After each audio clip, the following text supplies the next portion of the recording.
ሰላም ጤና ይስጥልኝ እንደምን ሰንብታችኋል? ዛሬ 3 ታሪኮችን ነው የቀረብኩት። 2 እውነተኛ ታሪኮችና አንድ አጭር ልቦለድ። የመጀመሪያው ታሪክ እውነተኛ የፍቅር ታሪክ ነው። በጣም የሚገርምና የሚያረካ የፍቅር ታሪክ። ከህንድ እስከ አውሮፓ በሳይክል ለፍቅር ይሰኛል። ሁለተኛውም እውነተኛ ታሪክ ሲሆን ለ30 ዓመታት ያክል የጎዳና ተዳዳሪ የነበረ ሰው እንዴት ህይወቱ እንደተለወጠ ነው የሚነግረን። ሶስተኛው የታላቁ ናይጄሪያዊ ደራሲ የቺኑዋ አቼቤ አጭር ልቦለድ ነው። አጭር የደራሲውን ግለ ታሪክ ተከትሎ ይቀርባል። አብራችሁን ቆዩ።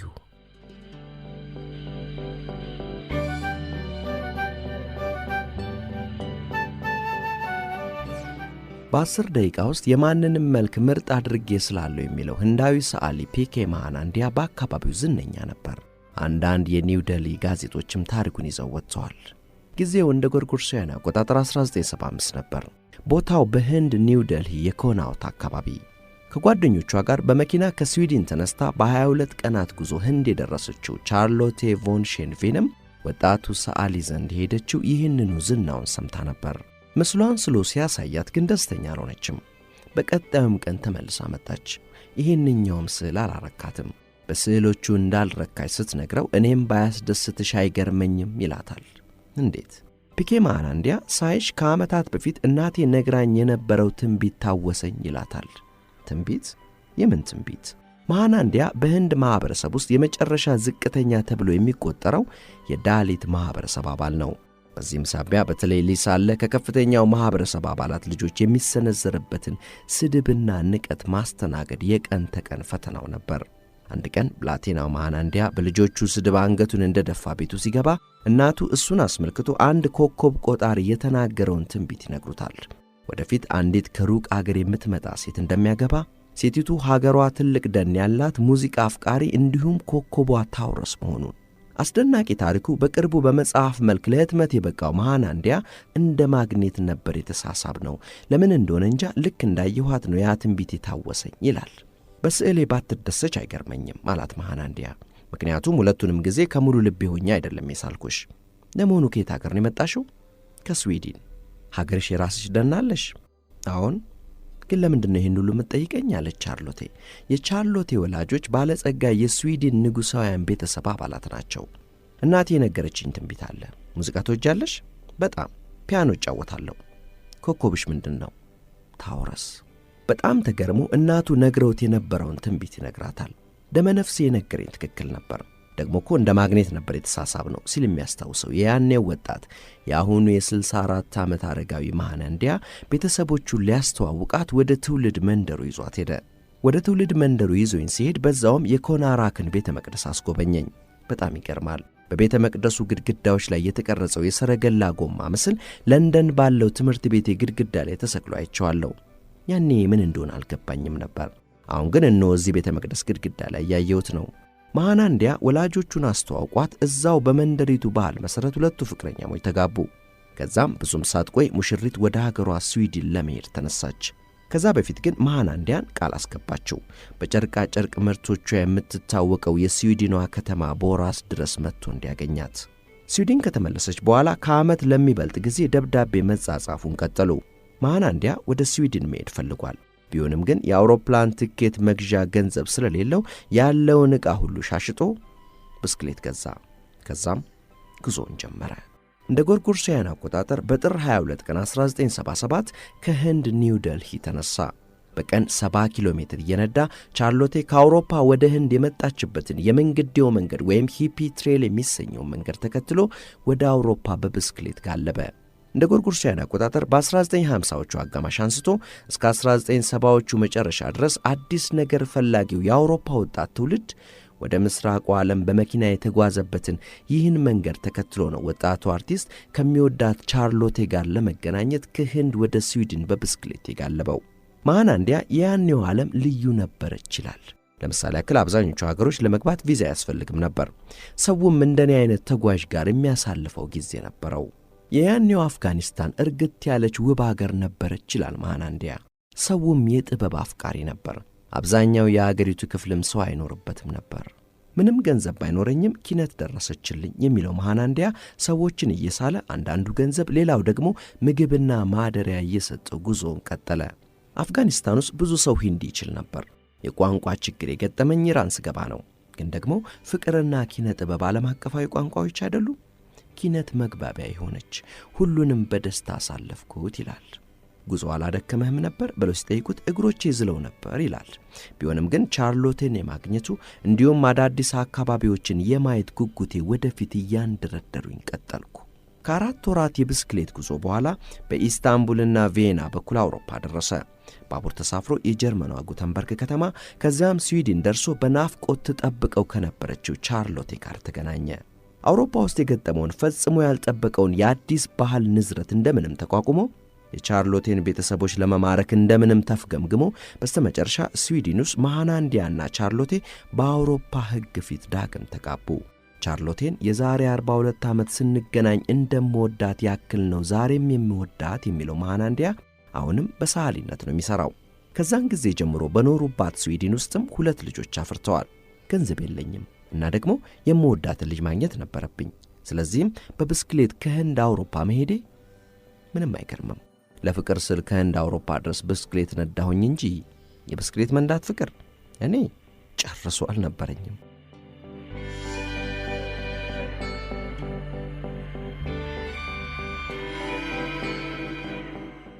ከጎዳና ተዳዳሪነት ወደ ባለከፍተኛ ሽያጭ ቤስት ሴለር መጽሐፍ ደራሲነት የፈረንሳያዊ የጎዳና ተዳዳሪ የዣን ማሪ ሩግሆል ታሪክ። ለዘመናት ኑሮውን ጎዳና ላይ ያደረገው ፈረንሳያዊ ጎልማሳ ዣን ማሪ ሩግሆል ዛሬም እንደ ሌሎቹ ቀናት ሁሉ ወደ ዝነኛው የፓሪስ ጎዳና ወደ ሻንዘሊዜ የመጡ ፓሪሳውያንን ብስክሌት እየጠበቀ ነበር። አዎ ስራው ይሄ ነው። ወደ ሱቆች ዕቃ ለመሸመት ጎራ የሚሉ ሰዎችን መኪና፣ ብስክሌት እንዲሁም ውሾች እየጠበቀ በሚያገኛት ጉርሻ ነው የጎዳና ላይ ኑሮውን የሚገፋው። ሻንዘሊዜን የሚያዘወትሩም በደንብ ያውቁታል። የዛን ዕለት ደግሞ እየጠበቀ የነበረው የአንድ ታዋቂ የፈረንሳይ ፖለቲከኛን ብስክሌት ነበር። ሰውየው ዣን ሉዊ ዱብሬ ይባላሉ። የቀድሞ የፈረንሳይ ሕገ መንግሥት ካውንስል ፕሬዝደንት የነበሩ ናቸው። ታዋቂው ፖለቲከኛ የጎዳና ተዳዳሪውን እያዋሩት ነው። ይሄኔ አንድ ድምፅ ተሰማ። ተመልከት፣ እዛ ጋር ታዋቂው ፖለቲከኛ ዣን ሉዊ ዱብሬ ከኔ ብጤ ጋር ሲያወሩ። ዣን ሉዊ ዱብሬ ዞር ብለው አዩ። በንግግሩ ተከፉ። እናም ኮስተር ብለው ወደ እኔ ዞሩና ስማ ሩግሆል፣ ለምን ታሪክን አጽፈውም? በቃ ታሪክን ጻፈው። ሕይወት ካንተ ከጎዳና ተዳዳሪው አንጻር ምን ትመስላለች? እስቲ ጻፈውና እንየው አሉኝ ይላል ሲያስታውስ። የጎዳና ተዳዳሪው የዣን ማሪ ሩግሆል መልስ ግን እንዴት ብዬ የሚል ነበር። ትምህርቱን አቋርጦ ከወጣ ዘመንም የለው። ቢሆንም በእኚህ ታዋቂ ፖለቲከኛ ማበረታቻ ተበረታቶ ታሪኩን ለመጻፍ ተነሳ። ያም ሆኖ ግን ብዕርና ወረቀትን አዋዶ መጻፍ የጀመረው ከ6 ወራት በኋላ ነው። ቀስ በቀስ ከልመናና ጎዳና ላይ ከሚሰራቸው አነስተኛ ሥራዎቹ ረፍት ሲያገኝ አንዱ ቦታ አረፍ ብሎ ታሪኩን ከመጀመሪያው አንስቶ መጻፍ ጀመረ። ትምህርቴን በወጉ አልተማርኩም። ስለዚህም የቋንቋ ግድፈቴ ብዙ ነበር። ቢሆንም ግን ዣን ሉዊ ዱብሬ ለቃላትና ለሰዋሰው አትጨነቅን ያርመዋለሁ ስላሉኝ ዝም ብዬ መጻፍ ጀመርኩ ይላል። ታዋቂው ፖለቲከኛ ጽሑፉን አረሙት፣ ኤዲተርም ቀጠሩ። ከዛም መጽሐፉ እየለመንኩ ነው አያም ቤጊንግ በሚል ርዕስ ታትሞ ወጣ። መጽሐፉ ከልጅነቱ አንስቶ መጽሐፉ እስከታተመበት ድረስ ያለውን የሕይወቱን ውጣ ውረድ ይዳስሳል። ሩግሆል መጽሐፉ ታትሞ ሲያይ ማመን አልቻለም። 50 ኮፒ ከተሸጠ ለእኔ ትልቅ ነገር ነበር ባይ ነበር። መጽሐፉ ግን ከ50,000 ኮፒ በላይ ተሸጦ የፈረንሳይ የባለከፍተኛ ሽያጭ ቤስት ሴለር ምድብ ውስጥ ገባ። ለ3 አስርት ዓመታት ያክል ሕይወቱን በጎዳና ተዳዳሪነት ላሳለፈው ለሩግሆል ክስተቱ የሕልም ያህል ነበር። በአንድ ጀንበርም ማንም ዞር ብሎ አይቶት ከማያውቁ ጎዳና ተዳዳሪነት ለቃለ መጠይቅ ውለው በየሬዲዮና ቴሌቪዥን ስቱዲዮ የሆነ ታዋቂ ወጣው። ቢሆንም ግን ከመጽሐፉ ሽያጭ የሚገኘው ገቢ ገና አልደረሰም ነበርና ልመናውን አላቆመም ነበር። ያም ሆኖ አሁን ሁሉም በቴሌቪዥን አይቶታልና ሊያዋራው ገንዘብ ሊሰጠው የሚፈልግ በዛ። ሩግሆል የዛሬ 30 ዓመት ግድም ጎዳና ሲወጣ ሰው ደግ ነበር። በጥቂት ሰዓታት ልመና የሚበቃኝን አገኝ ነበር። አሁን ግን ሰው ከፍቶ ነበር ማለት ይቻላል። የቀን ጉርሴን ለማግኘት ረጅም ርቀት ተጉዤ ለበርካታ ሰዓታት መለመን ነበረብኝ ይላል። አሁን ደግሞ ድንገት ዝነኛ የጎዳና ተዳዳሪ ሆኜ ሰው ሁሉ በደግነት ይመጸውተኝ ጀመር፣ ኑሮዬም ቀለለ ሲል ያክላል። የመጽሐፉ ገቢ ሲመጣ ቤት ተከራየና የጎዳናን ሕይወት ተሰናበተ። ሩጎል ከ30 ዓመታት የጎዳና ላይ ኑሮ በኋላ ለመጀመሪያ ጊዜ ቤት ተከራይቶ ቤት ውስጥ ሲያድር ምን ያክል እንዳስቸገረው ይናገራል። የቱ ጋር እንደምተኛ ምን እንደማደርግ ጠፍቶኝ ቤቱን ስዞር ሌሊቱን አጋመስኩት ይላል። እናም ደግሞ አሁን ፍራንክ አለውም አይደል የራሱን ቤት ተከራይቶ በገባበት ምሽት በጎዳና ተዳዳሪነት ሕይወቱ ሁሌም ሊበላው የሚመኘውን ስቴክ ሰርቶ በላ። ሩጎል አሁን ሕይወቱ ተለውጧል። መቼም ቢሆን ወደ ጎዳና ሕይወት መመለስ አይሻም። ምንም ይሁን ምን እየሰራሁ ኑሮዬን እቀጥላለሁ እንጂ ወደ ጎዳና መመለስ አልፈልግም ይላል። ወደ ጎዳና ሕይወት በመለስ እኔን ከዛ የሕይወት አዘቅት ያወጡኝ ሰዎችስ ምን ይላሉ? ፈጽሞ አላደርገውም ይላል። የሕይወቱ ለውጥ ሰበብ የሆኑት ዣን ሉዊ ደብሬን የሚያመሰግንበትም ቃል የለው። አሁን ሩጎል ሁለተኛ መጽሐፉንና የመድረክ ተውኔት እየጻፈ ነው። ሩጎል የትናንት ሕይወቱን መለስ ብሎ ሲያይ ተንከባካቢ ወላጅና አሳዳጊ ቢኖረኝ ኖሮ ላሳለፍኩት መከራ ሁሉ አልዳረግም ነበር ባይ ነው። እናቱ ገና ሕፃን ሳለ ጥላው ስትጠፋ አባቱ አሳዳጊዎች ፈልጎ ወደ አንድ የፈረንሳይ ገጠር ላከው። ያኔ ልጅ ሳለሁ የተዋቡ ሕልሞች ነበሩኝ። አባቴ ወደ አሳዳጊዎቼ ጋር በባቡር ሲልከኝ ያስታውሳለሁ። ዝሆኖች ማየት ፈልግ ነበር። ታሪክ ወዳለሁ። አርኪኦሎጂስት መሆን ነበር ሕልሜ ይላል። አሳዳጊ ተብየዋ ደግሞ ሩጎልን አበሳውን ታሳየው ጀመር።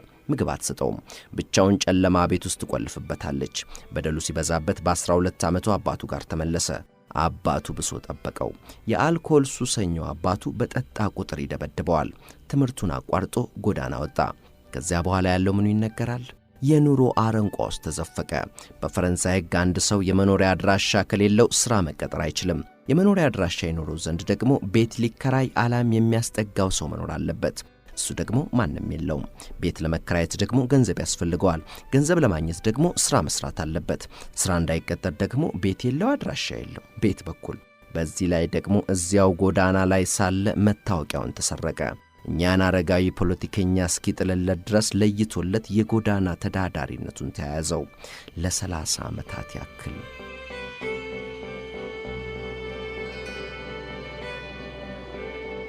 የትናንቱ የጎዳና ተዳዳሪ የዛሬው የባለ ከፍተኛ ሽያጭ መጽሐፍ ደራሲ ዣን ማሪ ሩጎል አሁን ጎዳና ላይ ያሉ ጓደኞቹን መርዳት ነው ሕልሙ።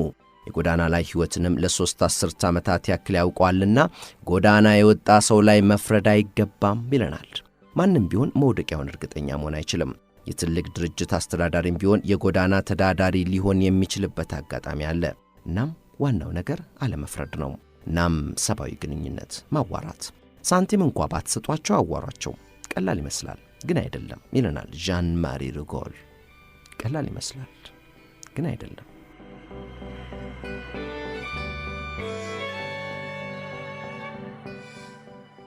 አልበርት ቺንዋልሞጎ አቼቤ በዚህ ጽሑፍ ውስጥ የተጠቀሱት ዘመናት ሁሉ እንደ ጎርጎሮሳውያን አቆጣጠር ናቸው።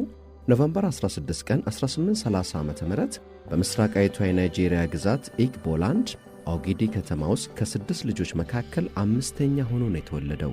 በወቅቱ አካባቢውን ያስተዳድሩ የነበሩ የብሪታንያ መንግሥት ወኪሎች ወላጆቹ ትውፊታዊውን የኢግቦ እምነት ትተው ክርስትናን እንዲከተሉ አሳምነዋቸዋል። በመሆኑም አቼቤ በክርስትና ልማድ ነው ያደገው። ሆኖም ስለ ናይጄሪያ ነባር እምነቶች ጉጉት መቋጠሩ አልቀረም።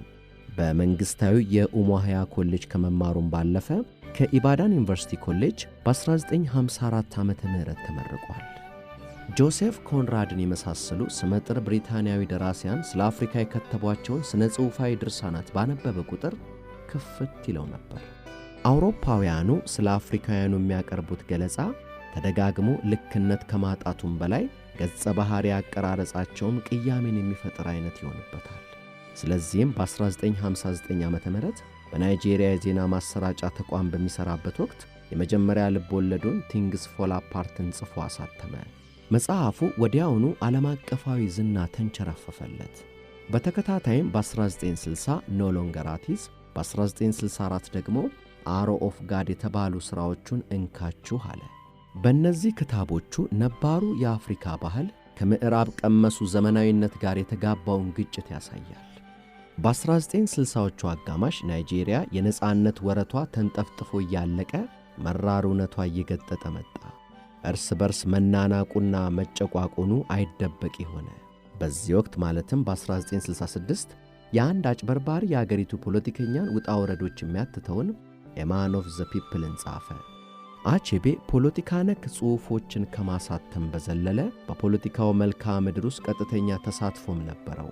የባያፍራ ግዛት ራሷን ከቀረው ናይጄሪያ ለመገንጠል ሙከራ ባደረገችባቸው ከ1967 እስከ 70 ባሉት ዓመታት የባያፍራ ወኪል በመሆን በተለያዩ የዓለም አገራት ተዘዋውሮ ጉዳዩን ለማስረዳትና ድጋፍ ለማሰባሰብ ጥሯል። የየጋዜጣውንና የየመጽሔቱን ገጾች የባያፍራን ትግል በሚያስረዱ መጣጥፎች ከማጨናነቁም በላይ ሙሉ ትኩረቱን ለዚሁ ዓላማ ሰጥቶ ረዘም ካለ ፈጠራዊ ስነ ጽሑፍ ርቋል። በ1969 ዓመተ ምህረት በሰጠው ቃለ መጠይቅም ያለበት ሁናቴ ረጅም ልብ ወለድ ለመጻፍ እንደሚያስቸግረውና ግፋቢል ስነ ግጥም ሊከትብ ብቻ እንደሚችል ተናዟል። በዚያን ወቅት በርግጥም 3 የስነ ግጥም ቅጾችን አሳትሟል። ያጫጭር ልብ ወለዶች ስብስብና የሕፃናት ታሪኮችንም ወደ አንባቢው ወርውሯል። የባያፍራ ራስን የመቻል ትግል በክሽፈት ከተደመደመ በኋላ አቼቤ ንሱካ ውስጥ በሚገኘው የናይጄሪያ ዩኒቨርሲቲ ኦፍ ናይጄሪያ በማስተማር እንዲሁም ወጣት አፍሪካዊ ጸሐፍትን ለማበረታታት የተመሠረተው የሃይንማን መጽሐፍትን በማስተባበር ተግባር ተጠምዷል። ከ1972 ዓ.ም አንስቶ ለጥቂት ዓመታት ያክል ወደ ዩኤስ አሜሪካ አቅንቶ በተለያዩ ዩኒቨርሲቲዎች ሲያስተምር ከቆየ በኋላ በ1976 ዓ.ም ወደ ናይጄሪያ ዩኒቨርሲቲ ተመልሷል።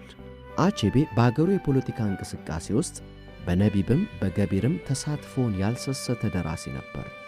በድርሰቶቹም የሕዝቡን ተግዳሮቶችና ተስፋዎችን ማንጸባረቅን ግብ አድርጓል። በ1987 ዓመተ ምህረት ለህትመት የበቃው አንት ሂልስ ኦፍ ዘ ሳቫና የተሰኘው ድርሰቱ የሥልጣን ጥማትን ጭብጡ አድርጎ የተዋቀረ ነው። እስከ ዕለተ ሞቱ ድረስ ፕሬዝደንት ለመሆን የሻተ ፖለቲከኛን መዘዞች ይተርካል። የዚህ መጽሐፉን ህትመት ተከትሎ ዳግም ወደ አሜሪካ ተጉዟል። በ1990 ዓመተ ምህረት ወደ አገሩ ተመልሶ ሳለ ያጋጠመው የመኪና አደጋ ከወገቡ በታች መንቀሳቀስ እንዲሳነው አድርጎታል። ቺኔዋ አቼቤ በ82 ዓመቱ በማርች 21 2013 በአሜሪካ ቦስተን ከተማ ሕይወቱ አልፏል።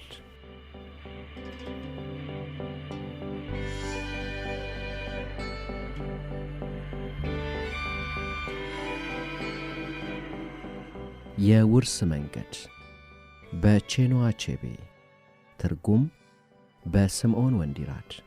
የውርስ መንገድና የዓለም ታላላቅ ደራሲያን አጫጭር ልቦለዶች ከተሰኘው መጽሐፍ የተወሰደ።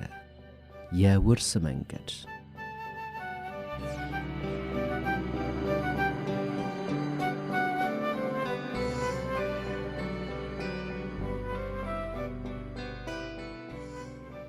ዴድ ሜንስ ፓዝ በተሰኘው በዚህ አጭር ታሪኩ የምናገኘው ትግል በአቼቤ ረጃጅም ልቦለዶች ውስጥ የሚስተዋለው የመጤው ምዕራባዊ ዘመናዊነትና የነባሩ የአፍሪካዊ አስተሳሰብ እንዲሁም ልማድ ተቃርኖና ግጭት ነው።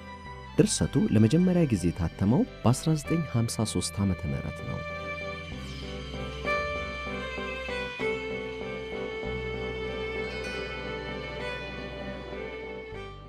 የማይክል ኦቢ ተስፋዎች እውን ይሆናሉ ተብሎ ከጠበቀበት በጣሙን በቀደመ ጊዜ ሰመሩ። በጥር 1949 የእንዱሜ ማዕከላዊ ትምህርት ቤት ርዕሰ መምህር ሆኖ ተሾመ። ኋላ ቀርና አዝጋሚ ትምህርት ቤት ስለነበር ባለሥልጣናቱ ወጣትና በኃይል የተሞላ ሰው እንዲመራው መላካቸው ነው። ኦቢ ኃላፊነቱን በታላቅ ስሜት ተቀበለ። በጣም በርካታ ድንቅ ሐሳቦች አሉት። አሁን እነዚህን ሐሳቦቹን ወደ ተግባር የመመንዘሪያ ዕድል አግኝቷል። የወሰደው እጅግ ጥሩ የሁለተኛ ደረጃ ትምህርት በይፋ የመዛግብቱ ላይ ወሳኝ መምህር አስብሎት በተልእኮ ዘርፍ ካሉት ሌሎች ርዕሳነ መምህራን የተለየ አድርጎታል። በዕድሜ በገፉና ባልተማሩ ግትሮች ልቦናዎች የደነደኑ ጠባብ አመለካከቶችን በመውቀስ በኩል ደፋር ተናጋሪ ነው።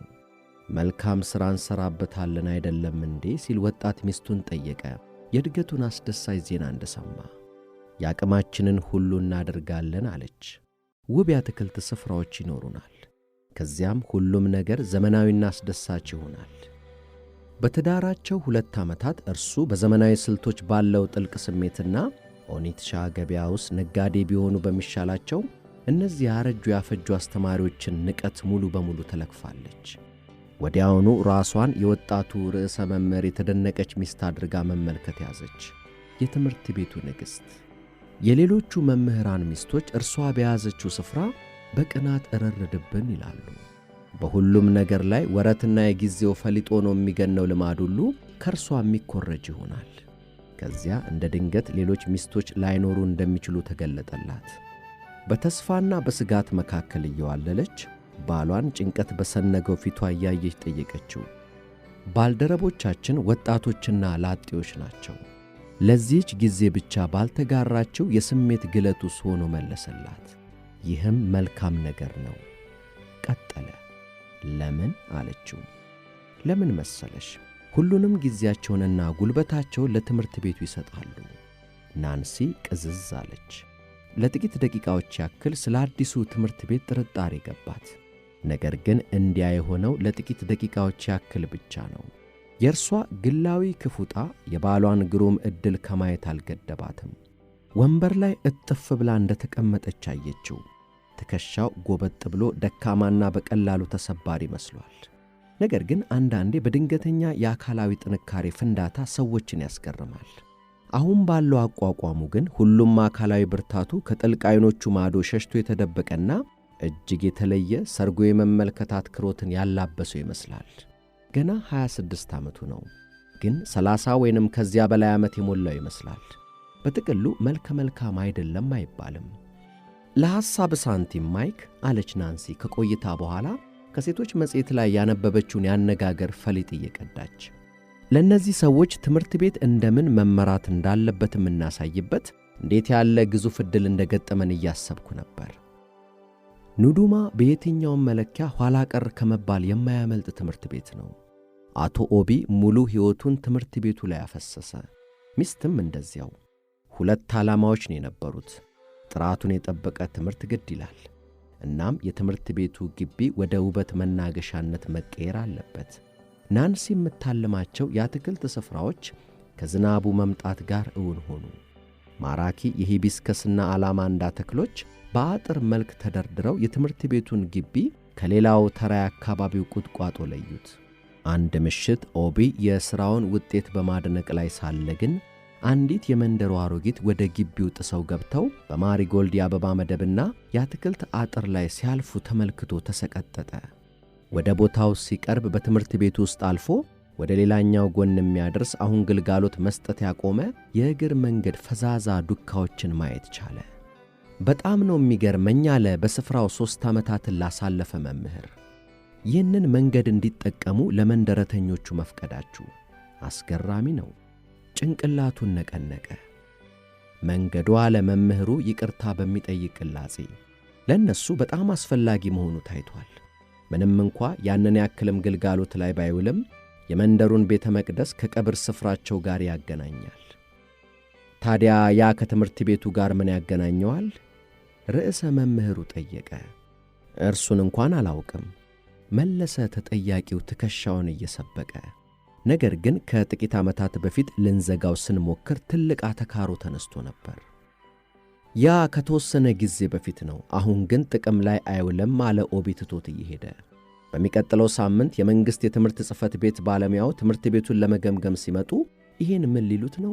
እኔ እስከማውቀው ድረስ መንደርተኞች የመማሪያ ክፍሎቹን ሳይቀር ለባዕድ ምልኳቸው ሥነ ሥርዓት መከወኛ ይሁኑልን ብለው ቢወስኑ አይገዳቸውም። መንገዱ የትምህርት ቤቱን ቅጥር የሚነካበት ቦታ ላይ ከባባድ አጣናዊ ተተከሉ። በተጠቀለለ ሽቦ ይበልጥ ጥንካሬ እንዲያገኙም ተደረገ። ከ3 ቀናት በኋላ የመንደሩ የአኒ ቄስ ርዕሰ መምህሩን ለማናገር መጡ። በዕድሜ የገፉና ሲራመዱም ጎበጥ ያሉ ሰው ናቸው።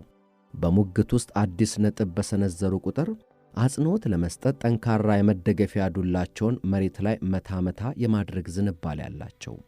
ከተለመደው የሰላምታ ልውውጥ በኋላ የአያት ቅድመ አያቶቻችን የውርስ መንገድ በቅርቡ ተዘጋ ሲባል ሰማሁ አሉ። አዎ ሲል መለሰ ኦቢ። የትምህርት ቤቱ ግቢ ወደ አውራ ጎዳናነት እንዲቀየር አንፈቅድም። የውልህ ልጅ ያሉ ቄሱ የመራመጃ ዱላቸውን ዝቅ እያደረጉ፣ ይህ መንገድ አንተ ሳትወለድ ገና ጀምሮ ነው እዚህ የነበረው፣ አባትህም ሳይወለድ በፊት። የዚህ መንደር ጠቅላላ ሕይወት የተመሠረተው በርሱ ላይ ነው። የሚሞቱ ዘመዶቻችን የሚሰናበቱንና አያት ቅድመ አያቶቻችን ብቅ እያሉ የሚጎበኙን በዚሁ መንገድ ነው። ከምንም በላይ ደግሞ የሚወለዱ ልጆቻችን የሚመጡበትም መንገድ ይኸው ነው። አቶ ኦቢ ፊቱ ላይ በርካታ የተነከረ ፈገግታ ለጥፎ አዳመጠ። የዚህ ትምህርት ቤት ዋና ግብ አለ በመጨረሻ ልክ እንደዚህ ያሉ አጉል እምነቶችን ማስወገድ ነው። ሙታን የእግር መንገድ አያስፈልጋቸውም። ሐሳቡ በጠቅላላ ቅዠት ነክ ነው። ያለብን ኃላፊነት ልጆቻችሁን እንደዚህ ባሉ ሐሳቦች እንዲሳለቁ ማስቻል ነው። የምትለው እውነት ሊሆን ይችላል መለሱ ቄሱ። ነገር ግን እኛ የምንከተለው የአባቶቻችንን ልማድ ነው። መንገዱን እንደገና የምትከፍትልን ከሆነ ምንም የሚያጣላን ጉዳይ አይኖርም። እኔ ሁልጊዜም እንደምለው ጭልፊቷም ትቀመጥ፣ ንስር አሞራውም ይቀመጥ። ለመሄድ ተነሱ። በጣም አዝናለሁ አለ ወጣቱ ርዕሰ መምህር። የትምህርት ቤቱ ግቢ የሕዝብ መንገድ ሊሆን አይችልም። ከመመሪያችን ይጻረራል። የግቢውን አጥር ተከትሎ ዳር ዳሩን የሚሄድ ሌላ መንገድ እንድትቀይሱ አስተያየት እሰጣለሁ። ከእኛ ልጆች መካከል የተወሰኑት እንዲያግዟችሁ ልናደርግላችሁም እንችላለን። አያት ቅድሚያቶቻችሁ ትንሽ መጠማዘዝ የሚከብዳቸው አይመስለኝም። ሌላም ምለው ቃል የለኝም አሉ አዛውንቱ ቄስ ከውጭ ደርሰው። ከሁለት ቀናት በኋላ አንዲት ወጣት ሴት ወሊድ ላይ ሳለች ሕይወቱ አለፈ። አዋቂ ሰው በፍጥነት ተጠራና ለምክር ቀረበ። አዋቂው በአጥሩ ለተቀየሙ አያት ቅድሚያቶች ከበድ ያለ መሥዋዕት እንዲቀርብ ሐሳቡን ለገሰ። በሚቀጥለው ቀን ኦቢ ከእንቅልፉ ሲነቃ የልፋቱ ውጤት ወደ ፍርስራሽነት ተቀይሮ ጠበቀው። ውቦቹ የአትክልት አጥሮች በመንደረተኞቹ መንገድ በኩል ያሉት ብቻ ሳይሆን በትምህርት ቤቱ ዙሪያ ተነቃቅለዋል። አበቦቹ ሞተዋል። ከትምህርት ቤቱ ሕንፃዎች መካከል አንደኛው ተገፍቶ ወድቋል። ያንን ዕለት ነጩ ገምጋሚ የትምህርት ቤቱን ሁናቴ ሊያጤን መጣ። ስለ ትምህርት ቤቱ ግቢ ስጋቱን የሚገልጽ ቀፋፊ ዘገባ ጻፈ። ይበልጥ የተከፋበት ግን በከፊል በአዲሱ ርዕሰ መምህር የተንሸዋረረ ስሜታዊ እርምጃ የተነሳ በትምህርት ቤቱና በመንደሩ መካከል የተነሳው ጎሳዊ ብጥብጥ መሆኑን ያትታል።